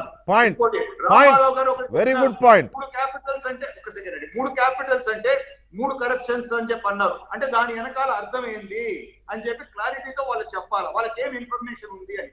ఒకటి ఇప్పుడు ఉత్తరప్రదేశ్ తో కంపేర్ చేస్తే పాపులేషన్ తో ఈ మనకుండే 5 కోట్ల లాగా చూస్తే వాళ్ళకి 12 క్యాపిటల్స్ కావాలా? ఆంధ్ర రాష్ట్ర పాపులేషన్ భారతదేశంతో కంపేర్ చేస్తే 81 క్యాపిటల్స్ కావాలా? ఇప్పుడు కన్నా మేలుకొని పిచ్చి దుగ్గులకు పనులు చేయకూడదు అని చెప్పి ప్రభుత్వానికి తెలుపుతూ బీజేపీ ఒక క్లారిటీతో ఇంకనైనా రాకపోతే మీరు ప్రభుత్వంకి రావడం సంగతి విడిచిపెట్టండి, అకౌంట్ కూడా ఓపెన్ చేయలేరు అని చెప్పి నేను తెలుసుకుంటున్నాను. రైట్, మంచి పాయింట్ దీపక్ రెడ్డి గారు. రఘురామ్ గారు ఆయన అన్న పాయింట్లో సరే, రాజకీయపరమైన విమర్శలు ఒక పార్టీ ఇంకో పార్టీకి చెప్తుందా అనే మీ వర్షన్ కూడా కరెక్టే. ఎవరి దాడు చూసుకోండి, మా సంబంధం లేదు. ప్రజలుగా నేనైనా ప్రజలైనా ఒకటే ఆలోచిస్తారు ఒక యాంగిల్లోని. ఇక్కడ పాయింట్ ఏంటంటే ఆయన అడిగిన దాంట్లో ఓకే, మీరు ఏదో చెప్పి పెట్టారు, ఇవాళ మీటింగ్ పెట్టారు, వీర్రాజు గారు ప్రమాణ స్వీకారం చేసుకున్నారు, బాధ్యతలు స్వీకరించారు, అంతమంది నాయకులు వచ్చారు, జాతీయ నాయకులు, రాష్ట్ర స్థాయి నాయకులు అందరూ వచ్చారు కదా. రైతులు అంటున్నారు కదా, వెళ్ళి ఏమన్నా వాళ్ళ ఎందుకు అక్కడ కనీసం ఒక పరామర్శ లాంటిది, ఒక పలకరింపు లాంటిది చేయలేకపోయారు? అది కూడా తొలి కార్యక్రమంగా తీసుకోవచ్చు కదా వీర్రాజు గారి నేతృత్వంలో. రైతుల కోసం మేము ఉన్నామని చెప్తున్నారు కదా, అది ఆయన అడిగిన పాయింట్, వ్యాలిడ్ పాయింట్. ఒకటండి, మీ రీజనల్ పార్టీ పని విధానం వేరు. నేను ముందే చెప్పిన, రీజనల్ పార్టీ వ్యక్తి పార్టీలు, ఆ వ్యక్తి ఏమనుకుంటే అది నడుస్తుంది. ఏమంటే అధికారంలో ఉన్నప్పుడు మీరు అమరావతిని పట్టుకుని వదల్లా, అధికారం లేనప్పుడు ఎక్కడున్నారు ఇప్పుడు మీరంతా? చెప్పండి. ఈ రైతుల గురించి మాట్లాడేటంటే నాకు అర్థం కాదు. ఎక్కడో ఉండి రైతులు వేరే రాష్ట్రంలో రైతుల గురించి మాట్లాడతారు సార్, నాకు అర్థం కాదు. ఏంది అంటే మీరు డిసైడ్ చేస్తారంటే మా పార్టీ ఎజెండా, మిగతా పార్టీలు CPI, CPM, Congress, TDP decide చేస్తాయండి. మేమేం చేయాలో మాకు తెలియదు. మరి ఇన్ని రాష్ట్రాల్లో 19-20 రాష్ట్రాలు అధికారంలో అలాగే వచ్చేసాం. మరి ఒకటి, ఈ చంద్రబాబు నాయుడు, దీపక్ రెడ్డి గారు పెద్దలు గమనించాలి. చంద్రబాబు నాయుడు గారు ఇది పోలవరం ముంపు గ్రామాలు కలిపితేనే ప్రమాణ స్వీకారం చేస్తారనేది ఉట్టి అబద్ధం. ఇంకోటి, మమ్మల్ని టార్గెట్ మహాపాపాలు చేశారండి, పంచమహాపాతకాలు చేశారు, మామూలుగా చేయలేదు. ఇప్పుడు వీళ్ళు చేస్తున్నారు. 5 ఏళ్ళు మీరు చేశారు, 14 నెలల్లో వీళ్ళు చేస్తున్నారు. మే 31వ తారీఖున ఇదే మాటని రామ్ మాధవ్ గారు చెప్పారు. 3 రాజధానులని మీరు విర్రవీగుతున్నారు, 3 రాజధానుల విషయంలో అది అన్యాయం ఇది అని మాట్లాడారు. మళ్ళీ ఇవాళ మాట్లాడారు. మీకు ఇవాళ కనపడింది, ఆ రోజు కనపడలా. పోయి మీద నుంచి అవును. ఇంకొక మాట చెప్పండి రఘురామ్ గారు ఇంకొక మాట చెప్పండి. రామారావు గారు మాట్లాడుతూ పార్టీ క్యాడర్కి ఒక విషయం చెబుతూ, మీరు ఇక్కడ పోరాటాలు చేసినప్పుడు జాతీయ నాయకత్వం ఏదో చెప్పాలి ఎదురు చూడాల్సిన అవసరం లేదు, ప్రభుత్వ నిర్ణయాలు కరెక్ట్ కాదనిపించడం, మీరు పోరాడండి అని చెబుతూ కేంద్రం ఏం చేయాలో ఆ సందర్భం వచ్చినప్పుడు చేస్తుంది అన్నారు. అదేంటది నాకు అర్థం కాలేదు. అంతేనండి, కేంద్రం ఎప్పుడు చేయాలో ఏం చేయాలో చేస్తుంది. చెప్పారుగా మీకు, సుజనా చౌదరి గారు చెప్పరా కేంద్రం ఏం చేస్తుందో? మా కార్యకర్తగా, సీనియర్ కార్యకర్తగా ఆయనే మాట్లాడారు. అదే రామ్ మాధవ్ గారు మాట్లాడారు. కాంగ్రెస్ ఇప్పుడు మాకు ఒక విధానం ఉంటుందండి, విధానం ప్రకారం ముందుకెళ్తాం. నేను రైతు ఇప్పుడు 125 చెప్తున్నా మీకు స్పష్టంగా. అక్కడ అమరావతిలో గత ప్రభుత్వం ఉన్నప్పుడు కేంద్ర అనేక సంస్థలు LIC దగ్గర నుంచి CBI దగ్గర నుంచి అనేక బ్యాంకుల దగ్గర నుంచి అనేక ఇన్స్టిట్యూషన్స్ ఒప్పందం కుదుర్చుకున్నాయి, స్థలాలు ఇచ్చారు. వాటి అన్నిటిని అక్కడే పెడతాయండి. పెట్టడం కోసం మేము పోరాడతాం, అంటూ అనుమానం లేదు. ఏది కూడా ఇక్కడి నుంచి కదలదు. ఏది విశాఖపట్నం వీళ్ళు వెళ్తారు, మనకు సంబంధం లేదు. కానీ మేమైతే కేంద్రం గత ప్రభుత్వంతో కుదుర్చుకున్న ఆ సంస్థలు ఏవైతే ఉన్నాయో వాటి మీద మేము తెచ్చుకుంటాం, మాకు ఇక్కడే పెడతాం. దాంట్లో అనుమానం ఏం లేదు మాకు. ఆ ఏరియా అంతా డెవలప్ అవుతుంది. గత 8,000 కోట్ల 10,000 కోట్ల రాష్ట్ర ప్రభుత్వం గతంలో సగంలో వదిలేసిన ఏవైతే ఉన్నాయో అవన్నీ డెవలప్ చేయమని అడుగుతున్నాం. దాని మీద పోరాడుతున్నాం. అనేక పోరాటాలండి. ఇళ్ళు ఇచ్చారు, 18 లక్షలు ఇళ్ళు ఇచ్చింది కేంద్ర ప్రభుత్వం. అవి పూర్తి చేసి ప్రజలకు ఏమని అడుగుతున్నాం. రాష్ట్ర ప్రజల కోసము పోరాటం కోసము సిద్ధంగా ఉన్నాం, ఇంకా చేస్తాం. దాంట్లో అనుమానం లేదు. కానీ ఎవరి కళ్ళలో ఆనందం కోసం, రైతుల కళ్ళలో ఆనందం కోసం పోరాడతాం. అంతేగాని ఏ పార్టీకు ఆనందం కలగజేసుకోవడం పని చేయం. మీ కళ్ళల్లో పార్టీలు ఎందుకు కనబడుతున్నాయి? అసలు మీ కళ్ళల్లో పార్టీలు ఎందుకు కనబడుతున్నాయి? పార్టీల గురించి ఎందుకు ఆలోచిస్తున్నారు మిత్రమా? మీరు రైతుల గురించి, ప్రజల గురించి ఆలోచించండి. ఎంతసేపు ఆ పార్టీకి లాభం జరుగుతుందేమో, ఈ పార్టీకి లాభం జరుగుతుందేమో అని. అంటే మీరు జీరో నుంచి స్టార్ట్ చేయాలి. కాదు, మీరేమో జీరో నుంచి స్టార్ట్ చేయాలి. మీరు మీ గురించి ఆలోచించుకోవాలి. కానీ ఆ పార్టీ మీ మాటల్లో ముందు ఒకసారి వెనక ఒకసారి పార్టీ అని వస్తుంది. వై మిగతా పార్టీ? అవును, ఇప్పుడు రామకృష్ణ గారు సలహా ఇచ్చారు మేమేం చేయాలో. ఎందుకు ఇస్తారండి? డిమాండ్ చేస్తారు. సలహాలాగా వినపడుతుందా? రఘు సారీ మీకు అది సలహాలాగా వినపడినట్టుంది. సలహా కాదు, అది డిమాండ్. అది మీరు కేంద్రంలో అధికారంలో ఉన్న పార్టీగా మిమ్మల్ని చేస్తున్న డిమాండ్. చేసుకోండి, మీ నాయకుడిని కాదండి, మిమ్మల్ని చేస్తారండి. మిమ్మల్ని చేస్తారు అధికారంలో ఉన్న. రామకృష్ణ గారు, మీరు సలహాలు ఇస్తున్నారా, డిమాండ్ చేస్తున్నారా? రామకృష్ణ గారు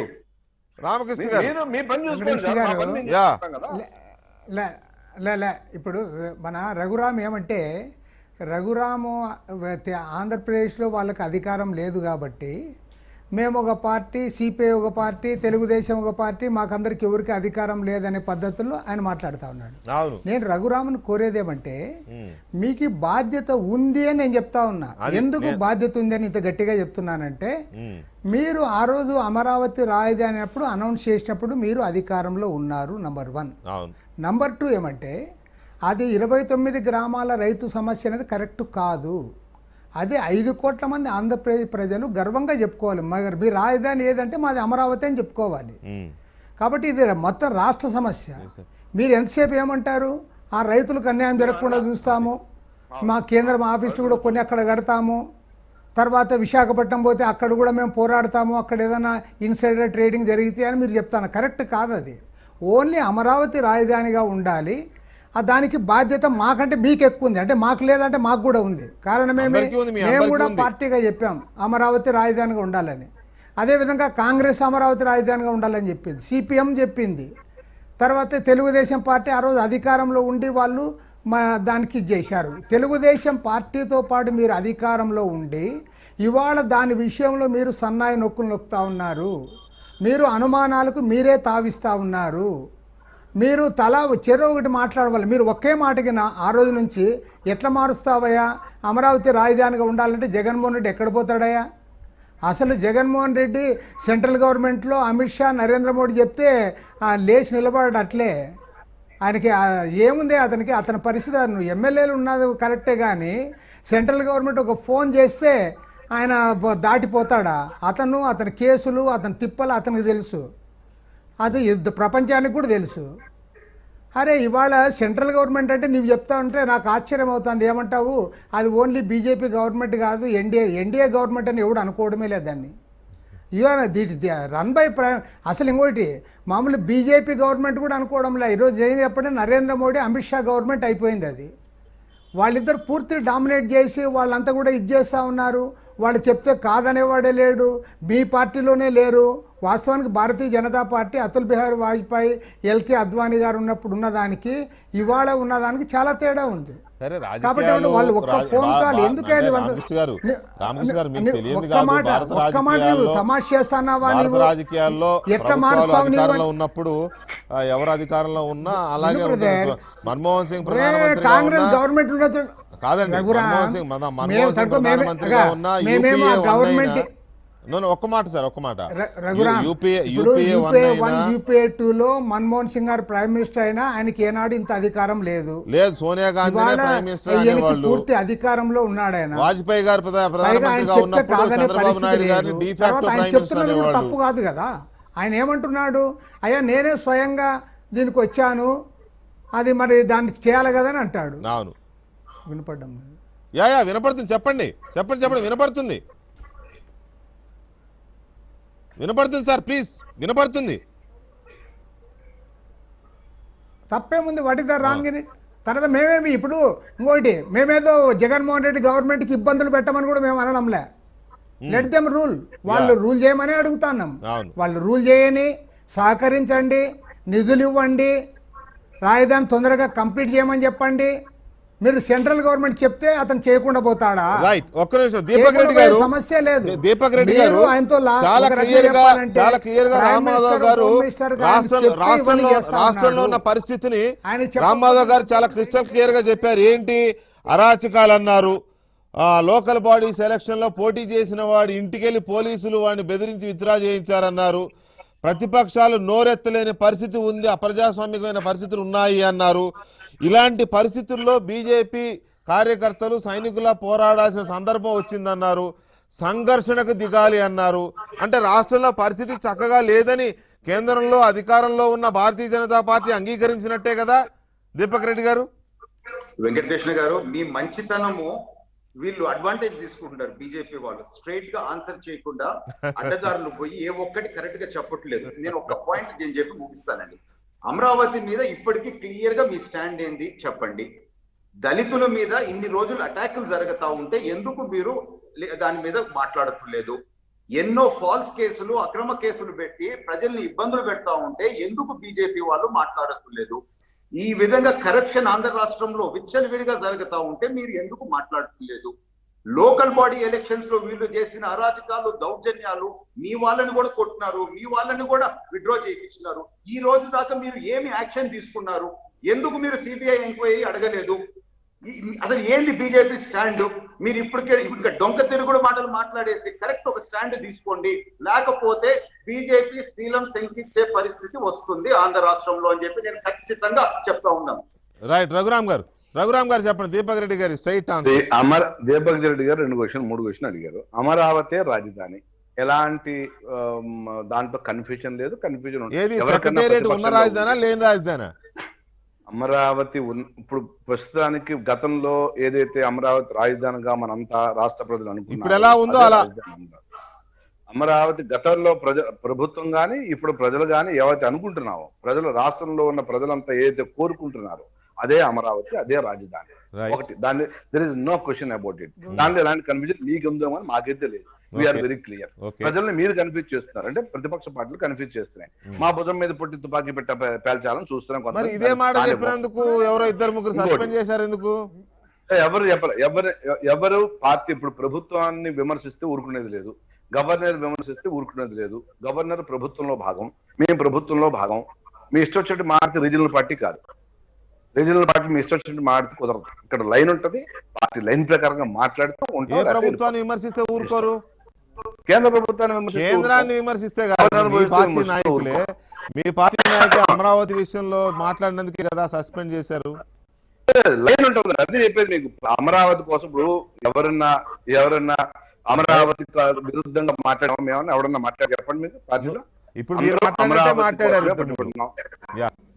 అంటే అమరావతి రాజధాని, దాంట్లో అనుమానం. కేంద్ర పార్టీ చెప్పిన, రాష్ట్ర పార్టీ చెప్పిన, ఏం చెప్పినా అమరావతి రాజధాని కట్టుబడున్నాం చెప్తున్నాం. వాళ్ళు రామాధవ్ గారు అది చెప్పి మేము అది చెప్తాం. ఓకే. సో ఇంకోటి ఏమంటారు, రెండో క్వశ్చన్ ఏమన్నారు? అక్రమాలు, అరాచకాలు. అదే ప్రభుత్వము మీరు మాట్లాడదండి. ప్రతిరోజు మాట్లాడుతున్నాం. ఇన్నిసార్లు కన్నగా లెటర్ రాశారు. మొన్నటి రోజు అధ్యక్షుడు ఆయనే కాబట్టి మా అధ్యక్షుడే మా ప్రెసిడెంట్ రాశారు. అనేక సార్లు రాశారు. దెబ్బతిన్న వాళ్ళు ధర్నాలు చేసి వచ్చాం, వెళ్ళాం. విజయనగరం దగ్గర నుంచి శ్రీకాళహస్తి వరకు, అన్ని చోట్ల కడప వరకు, నెల్లూరు జిల్లాలో ఉదయగిరి వరకు ఏది వదలేదండి. చేస్తున్నాం అంటే మీ కళ్ళలో కనబడకపోవచ్చు, మీరు చూడకపోవచ్చు, మీ ఎవరిని స్పేర్ చేసే ప్రశ్న లేదు. నేను మొన్న కూడా చెప్పిన, మాకు భారతీయ జనతా పార్టీకి తెలుగుదేశం ఎంత దూరమో వైసీపీ అంతే దూరం, కాంగ్రెస్ అంతే దూరం, కమ్యూనిస్ట్ అంతే దూరం. ఎవరికి ఎవరు చుట్టం కాదు. ఇక్కడ మా రాజకీయంగా మేము ఎదుగుతాం ఖచ్చితంగా. ఆంధ్రప్రదేశ్ లో వ్యాక్యూమ్, ప్రతిపక్షంలో వ్యాక్యూమ్ ఉంది. దాన్ని ప్రతిపక్ష నాయకులు పాపం వేరే రాష్ట్రంలో ఉన్నారు కాబట్టి ఇక్కడ వ్యాక్యూమ్ ఉంది. మేము దాన్ని పూర్తి ఫిల్ చేయడం కోసం రెడీగా ఉన్నాం. ఖచ్చితంగా వీధి పోరాటం చేస్తాం. రాష్ట్రంలో ఒక బలమైన రామకృష్ణ గారు ఫైనల్ గా ఆంధ్రప్రదేశ్ దీని మీద సిబిఐ ఎంక్వైరీ వేపిస్తారా? చెప్పండి. చంద్రబాబు నాయుడు గారు సిబిఐ రాకూడదని చెప్పారండి. అందుకనే ఆయన పెద్ద ఆయన 45 ఏళ్ళ ఎక్స్పీరియన్స్ కాబట్టి ఆయన గౌరవిస్తాం మేము. సిబిఐ ఎవరు రావడానికి రాష్ట్రపతి ఆయన రావద్దన్నా కూడా వివేకానంద రెడ్డి గారి విషయంలో, డాక్టర్ సుధాకర్ విషయంలో, ఇవన్నిటి విషయంలో ఎందుకు వచ్చారు? ఈ ప్రభుత్వం ఒప్పుకుంది, మనం ఏం చేస్తాం? లేదు, కోర్టు చంద్రబాబు గారు చెప్పారు ఫౌల్ గేమ్ వద్దు రఘురామ్, ఫౌల్ గేమ్ వద్దు, ప్రభుత్వం కోరలా, కోర్టు చెప్పింది. గౌరవనీయులు మా ప్రతిపక్ష నాయకులు, మాజీ ముఖ్యమంత్రి చంద్రబాబు గారు చెప్పారు, నిజమే రఘు, నిజమే రఘు, ఇన్కమ్ ట్యాక్స్ ఎలా వస్తుంది సంగతి చూస్తా రఘు, నిజమే. ముఖ్యమంత్రి పెద్దలు, మాజీ ముఖ్యమంత్రి ఒక్క నిమిషం, దీపక్ రెడ్డి గారు ఒక్క నిమిషం, దీపక్ రెడ్డి గారు ఒక్క నిమిషం. రఘురామ్ మీరు అన్నది నిజమే, మీరు అన్నది నిజమే. చంద్రబాబు నాయుడు గారు సిబిఐ అనేది ఏపీకి రావద్దని అన్నారు కాబట్టి అదే వారి మీద ఉన్న గౌరవంతో, వారి మీద ఉన్న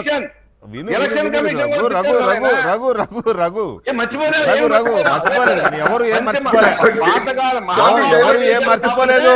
మహాపాపాలకి ప్రక్షాళన చేస్తాం. చేద్దరు గారు, ప్రక్షాళన వాళ్ళకి చేయడం, మీరు చేసుకోవడం కూడా ఉంటది. ఇక్కడ రెండు ఉంటాయి. ఇక్కడ పాయింట్ ఏంటంటే కాదు, చంద్రబాబు నాయుడు సిబిఐని రావద్దన్నది ఎంత వాస్తవమో, నేను ఒక మాట, చంద్రబాబు నాయుడు సిబిఐని రావద్దన్నమాట ఎంత వాస్తవమో, ఈ ప్రభుత్వం వచ్చిన తర్వాత 3 ఎంక్వైరీలు కోర్టు ఆదేశాలతో వచ్చిన సిబిఐ ఎంక్వైరీలు. చంద్రబాబు నాయుడు చెప్తే రాలే. అట్లా మీరు నిర్ణయం తీసుకోవచ్చు కదా, ఇప్పుడు ఇంకోటి నడుస్తుంది, సిబిఐ ఎంక్వైరీ కావాలని డిమాండ్. మీరు నిర్ణయం తీసుకోవచ్చు కదా. Right, anyway right. ఒక్క నిమిషం, రామకృష్ణ గారు, ఆంధ్రప్రదేశ్ లో రాజకీయాలు సరిగా లేవు, ప్రతిపక్షాల వాయిస్ పడిపోయింది, మాట్లాడలేకపోతున్నాయి, ఉన్న అవకాశం మనకు మాత్రమే ఉన్నది. ఇక మీరు నిలబడండి, సంఘర్షణతో పోరాడండి అధికార పార్టీతో, ప్రభుత్వంతో అని పిలుపునిచ్చారు. ఆ స్కోప్ ఉందా బీజేపీకి? వెంకటకృష్ణ గారు, మీరు అడిగేదాన్ని మీరు అడిగిన ప్రశ్నకు చెప్పే ముందుగా మన రఘురామ్ గవర్నర్ గారి గురించి చెప్తా ఉంటే నాకు చాలా ఆశ్చర్యం అవుతుంది. ఎందుకంటే అసలు మాతో పాటు మీరు కూడా ఎన్నో ఎలక్షన్లు చూశారు, లోకల్ బాడీస్ చూశారు, ఎమ్మెల్యే ఎంపీ ఎలక్షన్లు అన్నీ కూడా చూశారు. ఎలక్షన్ ప్రక్రియ ప్రారంభమైన తర్వాత అసలు ఒక ఎంఆర్ఓని కానీ లేదంటే ఒక ఎస్ఐని కూడా ట్రాన్స్ఫర్ చేయడానికి గవర్నమెంట్కి అధికారం ఉండదు. అలాంటిది ఎన్నికల ప్రక్రియగా మధ్యలో ఉండగానే చివరికి స్టేట్ ఎలక్షన్ కమిషనర్కే ఆయన్ని ఆర్డినెన్స్ ఇచ్చి సంతకం చేసి పంపించాడంటే నాకు తెలిసిన భారతదేశంలో ఇట్లా గవర్నర్ ఎక్కడ ఉండడు. పైగా ఆయన చెన్నైలో ఉండి ఆయన్ని బాబు 80 ఏళ్ళ ఆయన తీసుకొని వచ్చి కరోనా వచ్చే టైంలో ఆయనకి ప్రమాణ స్వీకారం చేయిస్తాడు ఈ గవర్నర్ ఏమి అనకూడదట. తర్వాత ఇప్పుడు అమరావతి రాజధాని విషయంలో కూడా అంతే. అంటే ఇంత అధ్వానంగా నువ్వు గవర్నర్ అంటే నువ్వేమైనా చేసేదినా గుడ్డిగా? పోన్లే, ఆయన ఏమైనా తెలియక చేశాడా? ఆయన ఏమైనా బ్యూరోక్రాటా? ఒక సీనియర్ పొలిటికల్ లీడర్, ఆయన చాలా విషయాలు తెలుసు. కాబట్టి గవర్నర్ అంటే ఆయన అదే గవర్నర్ ఏమన్నా అంటే మేము సస్పెండ్ చేసాము. గవర్నర్ కాదు, మరి గవర్నర్ చేసిన పని ఎట్లుంది చెప్పు. అసలు చిన్న కామన్గా ఎలక్షన్లో పాల్గొనే వాళ్ళకు కూడా తెలుసు, ఎలక్షన్లు ప్రక్రియ నడిచేటప్పుడు ఒక చిన్న అధికారిని ట్రాన్స్ఫర్ చేయలేదు. మీకు చిన్న అడిషన్ అంటే మీకు యాడ్ చేస్తున్నాను. గవర్నర్ గారిని తిడితే సస్పెండ్ చేస్తాము, పార్టీ ఊరుకునేది లేదు అని అన్నారు. రఘురామ్ అన్నారు, గౌరవిద్దాం మనం, ఎందుకంటే రఘురామ్ సీనియర్ నాయకుడు ఆ పార్టీలో. మరి గవర్నర్ నిర్ణయానికి వ్యతిరేకంగానే కదా కామినేని శ్రీనివాస్ గారు కోర్టులో కేసేసింది. కోర్టు పార్టీ చాలా క్లియర్గా పార్టీ నాకు చెప్పింది, నేను వేశానని చెప్పి ఆయన వేశాడు కదా గవర్నర్ నిర్ణయానికి వ్యతిరేకంగానే. సరే కన్నా లక్ష్మణ్ గారు గవర్నర్ని తిట్టలేదనుకోండి, లెటర్ రాశాడు దీన్ని అటార్నీ జనరల్కి పంపించండి అని. మరి ఇవన్నీ సస్పెండ్ చేయాలి. కామినేని శ్రీనివాస్ గారిని, కన్నా లక్ష్మీనారాయణ గారిని అందరినీ సస్పెండ్.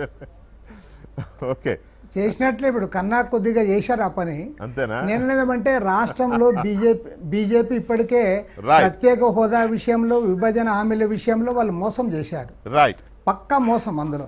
రైట్. ఆ రోజు 2014 ఎన్నికల్లో చెప్పింది, తర్వాత చేసింది, అప్పుడు మోసం చేశారు. యా, తర్వాత ఇప్పుడు రాజధాని విషయంలో స్పష్టంగా కనపడతా ఉంది.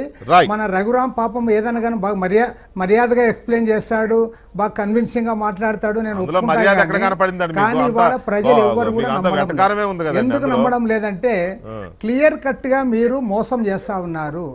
ఎట్లయితే వైఎస్ జగన్మోహన్ రెడ్డి గారి ఎలక్షన్ ముందు చెప్పకుండా అధికారంలోకి వచ్చిన తర్వాత మోసపూరితంగా, కుట్రపూరితంగా ఎట్లా వ్యవహరిస్తా ఉన్నాడో, మీరు చెరో మాట మాట్లాడి మీరు ఇప్పుడు కూడా ఒక క్లారిటీ ఇవ్వలేక, రైట్. మీరు 13 రాజధానులు ఉండనులే, 3 రాజధానులు ఉండనులే, రైతుల తరఫున నిలబడతాంలే మీరు చెప్తా ఉంటే ఒక్కరు నమ్మడం లేదు. కాబట్టి ఏమంటే మీకు రాష్ట్రంలో ఇంకోటి ఏమంటే ప్రతిపక్షం మీరేమో చేస్తా ఉంటారు, మీరేమీ చేయలేరు కూడా. రైట్. రామకృష్ణ గారు, రెడ్డి గారితో రామకృష్ణ గారు, పరిస్థితి మీ పార్టీలో రాదు. రామకృష్ణ గారు థ్యాంక్ యూ. ఎందుకు రాదంటే రామకృష్ణ మీరు గారు ఆ థ్యాంక్ యూ. స్థాయిలో లేరు. రఘు అండ్ దీపక్ రెడ్డి గారు థ్యాంక్ యూ సార్. ఎందుకు అయితే రాదు? తెలంగాణ ప్రయోజనాలను జగన్మోహన్ రెడ్డి గారు దెబ్బ కొడుతున్నాడా? కేసీఆర్ని ధిక్కరించేంత ధైర్యం జగన్మోహన్ రెడ్డి గారికి వచ్చేసిందా? తెలంగాణ ప్రాజెక్టులను అడ్డుకొని తెలంగాణ కేసీఆర్ లేదా తెలంగాణ ప్రభుత్వం చెప్పిన మాటలు వినకుండా ఆంధ్రప్రదేశ్లో తెలంగాణకు నష్టం చేసే విధంగా వద్దంటుంటే కూడా ప్రాజెక్టులు కట్టేస్తున్నారా? అసలు ఎన్ని ప్రాజెక్టులు కట్టేశారు ఇప్పటి వరకు? అనుకోకుండా తెర మీదకి వచ్చిన రాయలసీమ లిఫ్ట్ ఇరిగేషన్ అనే పథకం, ఈ పథకం ప్రయోజనాలు ఏంటి? ఈ పథకం నిజంగా తీరుదారి వెళ్తుందా? చివరి వరకు వెళుతుందా? ఈ పథకం ముందు కేసీఆర్ గారికి తెలియదా? కేసీఆర్ గారితో అన్ని మీటింగులు చేసిన జగన్మోహన్ రెడ్డి గారు రాయలసీమ విషయం చెప్పకుండానే తెర మీదకు తీసుకొచ్చేశారా? కేసీఆర్ గారు చేస్తున్న ఎదురుదాడి తనను తాను ఆత్మరక్షణలో పడి చేస్తున్న ఎదురుదాడా, లేక నిజంగానే ఆంధ్రప్రదేశ్ ప్రభుత్వం తెలంగాణ ప్రయోజనాలకు విరుద్ధంగా పోరాడుతుంది కాబట్టి చేస్తున్నారా? అసలు ఈ మధ్యలో బీజేపీని ఎందుకు తెస్తున్నారు? ఆంధ్ర ప్రభుత్వం, కేంద్ర ప్రభుత్వం రెండు ఒకటే, రెండు తెలంగాణకు అన్యాయం చేస్తున్నాయని చెప్పి ఆ లింక్ ఎందుకు పెడుతున్నారు? ఈ లింక్ పెట్టడంలో రాబోయే హైదరాబాద్ మున్సిపల్ ఎన్నికల పాత్ర ఎంత